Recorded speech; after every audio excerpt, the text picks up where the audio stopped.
Diable Jump. Yo les bros, c'est Goji, j'espère que vous allez bien, on se retrouve aujourd'hui pour la review du chapitre 920. C'était un plaisir, ce chapitre était ouf, c'était quoi, 20 pages quasiment, 19 pages, un truc comme ça. Bon, peut-être un peu moins avec les pubs parce que, ouais, suivant le site qu'on regarde, bref, il y avait énormément de pages et c'était ouf, il était excellent. Et là, donc, ça va être une très grosse review qui sera, donc, il y aura la partie review où je vais donc expliquer... revenir vite fait sur le chapitre, et la partie à la fin où ce sera théorique, où je vais essayer de théoriser au maximum sur tous les éléments qui m'ont interpellé, mais surtout sachez qu'il y aura vraiment une vidéo spéciale, soit dans le week-end, enfin dans les jours qui viennent, parce que il y a trop de trucs à dire, il y a trop de trucs à dire que je peux pas dire justement en review, et voilà, donc je préfère revenir plus tard dessus sur certains détails, les aborder dans la review, et puis après voilà, les analyser un peu plus tard. Donc ça sera mieux je pense pour vous et pour moi surtout en termes de quantité de boulot, c'est mieux divisé. Donc là on commence par la page de couverture qui m'a beaucoup fait rire parce que chacun rêve de son côté, c'est Sanji et Zoro, chacun a son petit rêve de son côté. Sanji rêve du moins battre Zoro et se trouve avec Nami, tandis que Zoro se voit battre Sanji. Et là je me suis dit, mais c'est fou quand même, en plein arc de Wano, avec ma fameuse théorie dont j'arrête pas de vous spammer depuis quelques temps, c'est vrai que le fait de voir un Sanji vs Zoro en page de couverture du chapitre 920 en plein Wano, c'est quand même pas commun. Donc bon, je pense que voilà, il y a encore un petit Oda veut nous faire peut-être comprendre quelque chose. Peut-être je me plante, hein, bien sûr, mais bon, cette théorie, je pense qu'elle est quand même bien partie, mais on verra. Je vais pas en reparler dans la vidéo. Juste que là avec le petit cover, j'avais envie de vous embêter encore une dernière fois avec ça, jusqu'au jour fatidique.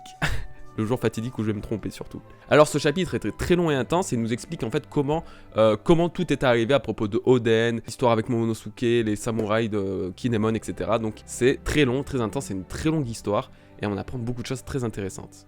Alors concernant Oden, on apprend qu'il était jeune, fougueux et super puissant. On n'avait pas encore conscience de sa puissance jusque-là, mais apparemment il était assez fort pour vaincre le plus puissant des criminels de Kuri à l'époque qui se nommait Ashura Douji.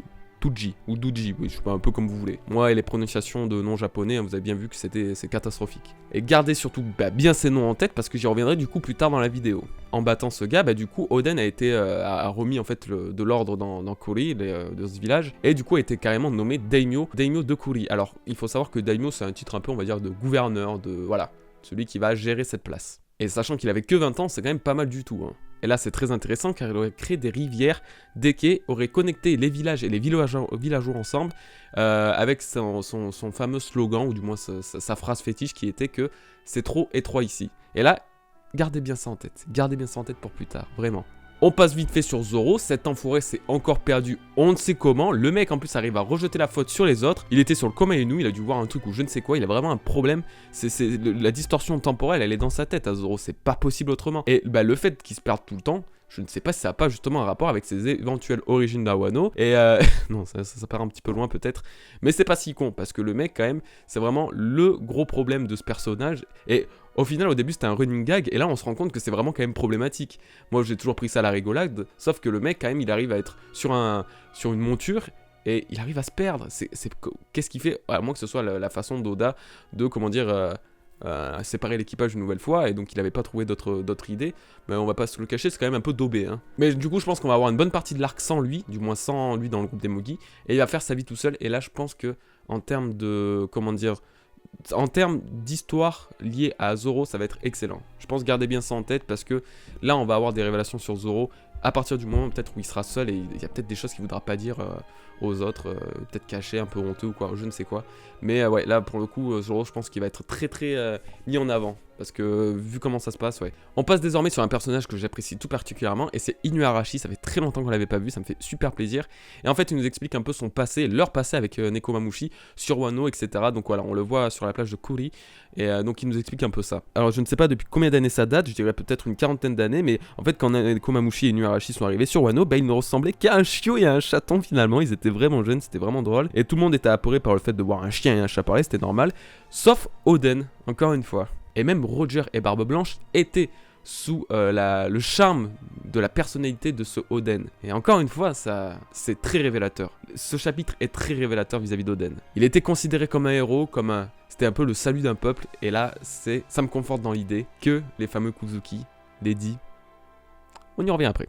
j'arrête de vous hype, même si c'est que dans une seule vidéo, parce que vous allez finir par me détester. Mais bon, de toute façon, vous allez voir que la partie théorique en fin de vidéo sera assez chargée, donc je pense que vous m'en voudrez pas trop. Oden a finalement été capturé, sans raison apparente, du moins c'est ce qu'on nous laisse penser, et a donc fini comme criminel, et donc été exécuté comme un criminel. C'est sans doute aussi à cause du lien qu'il avait avec les pirates donc de Roger et de Barbe Blanche. Et on sait très bien que les samouraïs de Wano détestaient ça. Du moins, c'est ce qu'avait dit Inuarashi, Nekomamushi, un peu tout le monde sur Zoo. Il y a de ça une centaine de chapitres, justement. Donc, ouais, là, pour le coup, je pense que ça explique un peu pourquoi Oden a été exécuté, du moins. Après, c'était vraiment un coup d'état. C'était une mutinerie, là, pour le coup. Hein. Et on sait que tout ça est à l'origine d'Orochi, justement. Bon, là on arrive à la partie sensible, l'histoire de la traversée temporelle de Wano. Après la mort d'Oden, tous ceux qui étaient liés de près ou de loin à lui ont été traqués. Hashtag Roger et puis Porte-Gazi Rouge et Ace, etc. Orochi avait donc orchestré la chute du clan Kozuki. Kaido, quant à lui, a soutenu le shogun, donc Orochi, et a assiégé le château du clan Kozuki, du coup. Le château d'Oden, en fait. À l'intérieur se trouvait Momonosuke ainsi que sa mère et sa sœur. Et là, assez incroyable de savoir que Momonosuke avait une sœur. Alors, la mère se nommait Toki et la sœur Iori. Il était dit de Toki qu'elle avait le pouvoir de traverser le temps grâce à un fruit du démon, au pouvoir d'un fruit du démon qui est le Toki Toki no Mi, qui est donc voilà, le pouvoir temporel. Et ça, attention, je vous le redis, je pensais vraiment pas que l'histoire du temps de Wano avait un rapport avec un fruit du démon. Je l'ai dit en message privé à Netou, je l'ai dit en message privé à Scantrad, etc. J'étais persuadé, je me suis sûrement trompé du coup, mais pour moi il se cache...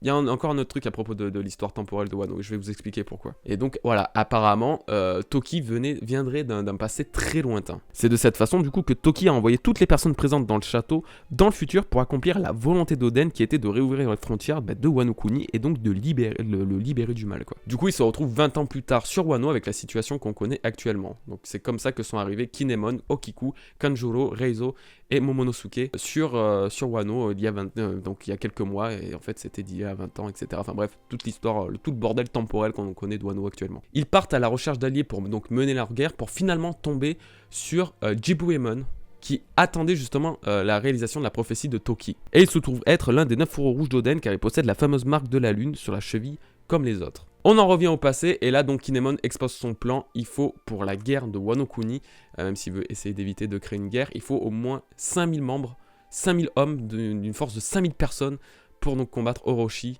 les troupes d'Orochi et Kaido, etc. C'est colossal, c'est colossal. Ça va être un Marineford 2.0, même peut-être plus. D'ailleurs, ils pensent créer un raid pour rendre sur Onigashima, c'est le lieu où se trouve Kaido, la base où se trouve Kaido. Le plan commence dans 2 semaines et le chapitre se clôt comme ça. Et putain que c'était ouf, il était génial ce chapitre, c'était dingue. Je suis désormais beaucoup trop hypé par Wano.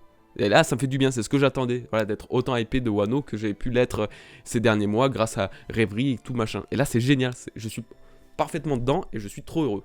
Bon, désormais passons sur la partie théorie parce que la vidéo va mettre trop longtemps, je vais mettre 3 heures le plot, ça va être une vraie galère. Les Kozuki dit, est-ce que ça se confirme du coup? Il aurait construit un paradis, il aurait apparemment créé des rivières, des quais et connecté village et villageois ensemble avec l'habitude de dire c'est 3 les 3 ici. Il a la fougue un peu à la Luffy, tout le monde était apeuré par le fait de voir un chien et un chat parler sauf Oden. La volonté d'Oden qui était de réouvrir les frontières de Wano Kuni et de libérer du mal. Il était considéré comme un héros et j'en passe. Pour moi ce chapitre vraiment il confirme que Oden a la volonté des dits et que en fait ça a l'air d'être un Luffy bis. Ça explique pourquoi Roger et Barbe Blanche l'ont tant aimé, ça explique pourquoi Roger l'aurait amené sur Raftel aussi lui, parce que justement c'est là où sont toutes les origines des dits, etc. Enfin, toute cette théorie que tout le monde connaît quoi finalement. Et là le coup de voir tout ce qu'on vantait d'Oden, son statut, son histoire, sa personne, dont ça je n'en avais aucune conscience quand je disais que les Kozuki étaient des dits, et là pour moi ça confirme mais 10 fois plus le truc. C'est vraiment, faut vraiment garder ça en tête. Je peux me planter bien sûr comme chaque théorie que je fais, comme chaque théorie que n'importe quel théoricien fait, mais c'est vraiment... Je pense qu'il faut vraiment voir ça comme ça. Là, Oden, il est en train... Pour moi, il nous fait une Luffy 2.0, en fait. Oden, il a exactement le tempérament que Luffy devrait avoir. Il veut rassembler les peuples, etc.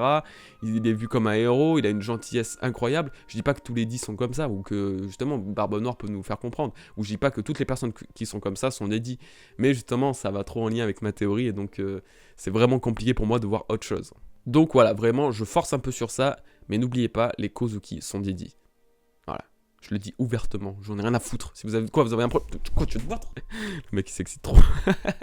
Bon, alors là, là, je vais prendre mes notes parce que franchement, pour cette partie de la théorie, ça va être compliqué.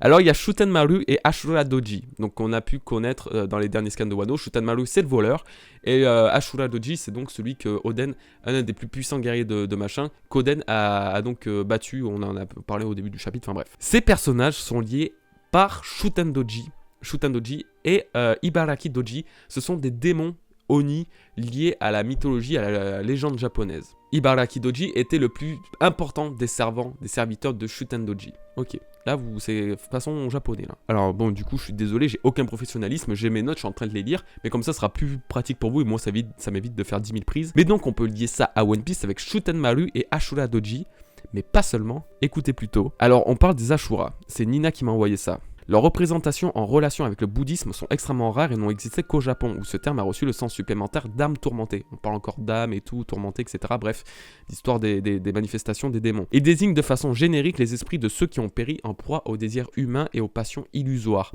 En particulier les guerriers morts au combat, condamnés par l'aveuglement à hanter le lieu de leur trépas.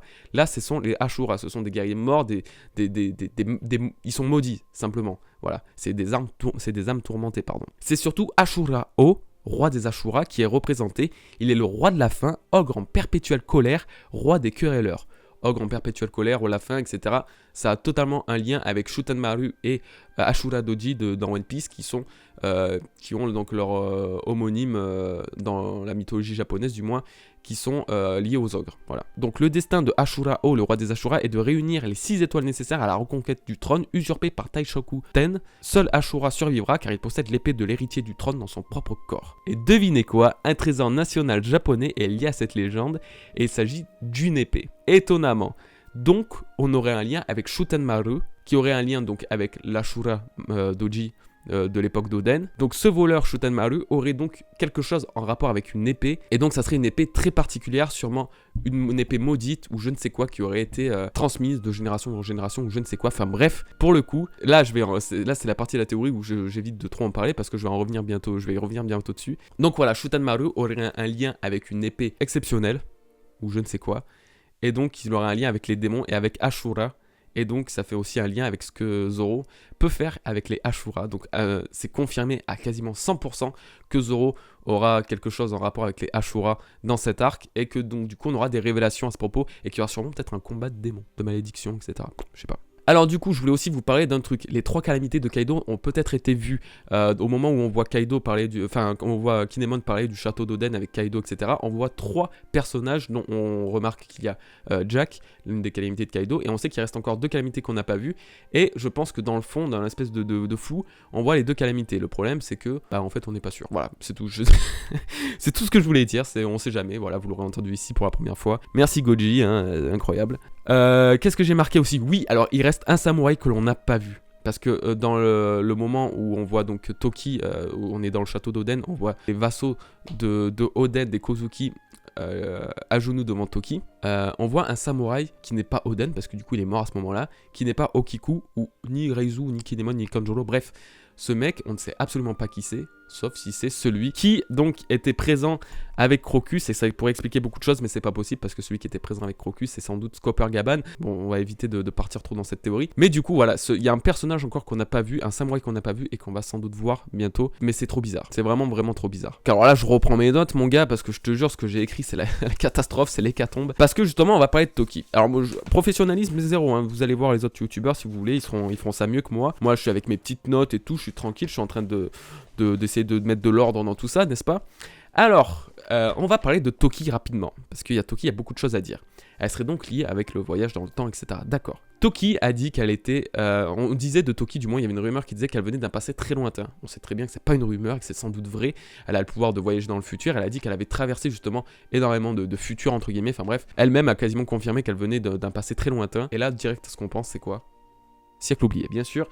Merci Victor qui est derrière, c'est génial. T'écoutes très bien, Victor. Il n'y a pas de Victor derrière, je pensais que c'était un rapport avec les classes, les élèves et que moi j'étais le professeur. Enfin bref, alors son fruit ne lui permet apparemment de voyager que dans le futur et non dans le passé. C'est intéressant, du coup ça limite un peu le pouvoir du fruit, on est d'accord. Sauf que moi il y a un truc un peu qui cloche, on va pas se le cacher. Parce que du coup, c'est Iori, sa fille. Elle est où ? Elle est morte avec Toki apparemment. Elle aurait pas été envoyée avec Momonosuke et les autres. Donc déjà pourquoi ? Iyoki, ça veut dire temps. temps ou ciel. Ouais, c'est ça, je regardais quand même au cas où parce que... Tandis que Toki, elle, ça veut dire lieu, espace, loin, environnement, enfin bref, c'est un peu toute une notion de distance. Et en fait, si Iori est à l'origine de tout ça, parce qu'on voit que Toki, quand elle parle de traverser dans le temps, elle dit j'utilise les pouvoirs du Toki Toki no Mi. Mais pas que j'utilise mes pouvoirs ou mon fruit du démon ou quoi que ce soit. Il y a vraiment, je pense, un problème dans ce côté-là. Je pense qu'il y a un malentendu que Oda veut nous sommer un doute. Et je pense que vraiment la gamine est à l'origine de ce truc temporel. Donc la gamine serait aussi, elle, aussi vieille que Toki finalement. Et ça serait les deux qui auraient donc voyagé dans le temps pour arriver jusqu'à l'histoire qu'on connaît actuellement de Wano, etc. Bref, d'il y a 20 ans. J'ai écrit quoi d'autre encore? Putain, j'en ai écrit des trucs, moi, je te jure. Mais c'est pas normal que de toute façon, Iyoki, personne n'en ait jamais parlé. Momonosuke n'a jamais parlé d'elle, il n'a jamais parlé de sa sœur. Donc c'est trop bizarre, il y a vraiment un truc entre Toki et Iori, donc la mère et la fille. Pour que Iori aussi veut dire temps, ciel, un truc comme ça, c'est pas normal. Donc je pense qu'elle est peut-être à l'origine du voyage temporel, on verra. Alors si elle vient à la recherche, j'ai aussi marqué ça parce que c'est très intéressant, si elle vient du siècle oublié, donc Toki et Iori, bref, peut-être qu'elles étaient à la recherche d'Undy, et c'est pour ça qu'elle serait tombée donc sur Oden, et donc elle se serait mariée avec, ou que soit, enfin qu'elle serait tombée amoureuse, on ne sait pas. Peut-être que c'était ça, elle avait un but, quelque chose, elle était à la recherche d'Undy, et donc ça confirmerait mon truc, mon histoire, ma théorie avec les Kozuki sont dédiés. Je ne sais pas. Je dis peut-être un peu ce qui m'arrange, certes, mais je pense qu'il y a beaucoup d'idées très bonnes à traiter là-dedans. De toute façon, je vais revenir dans tout ça dans le week-end. Je vais essayer de faire une bonne vidéo, une théorie pas trop longue, histoire que vous compreniez quand même le maximum sans devoir vous taper un truc de 20 minutes comme là maintenant. Mais je pense vraiment sincèrement que là, on tombe sur des choses très très intéressantes. Du coup, voilà, je vous expliquerai toute l'intégralité de cette théorie dans les jours à venir. Je peux pas le faire dans la review, malheureusement, ça serait trop gros. Et de toute façon, la review n'est pas faite pour ça. Mais donc voilà, j'espère que cette review vous aura plu, les bros. Je vous souhaite une très bonne continuation, un très bon week-end, et puis je vous dis à très bientôt. N'hésitez pas à passer sur le site de Pampling si jamais pour vous trouver un petit t-shirt, et puis éventuellement utiliser le code Goji RDP en majuscule pour avoir 15% de réduction sur votre commande. Ça serait pas mal, moi ça me ferait gagner 2-3 piécettes d'or. Ça serait cool. Petit placement de produit au passage. Merci à vous les gars, passez un très bon week-end. Merci de votre soutien encore, et puis on se dit à très bientôt donc pour une nouvelle vidéo. Voilà, peace les bros.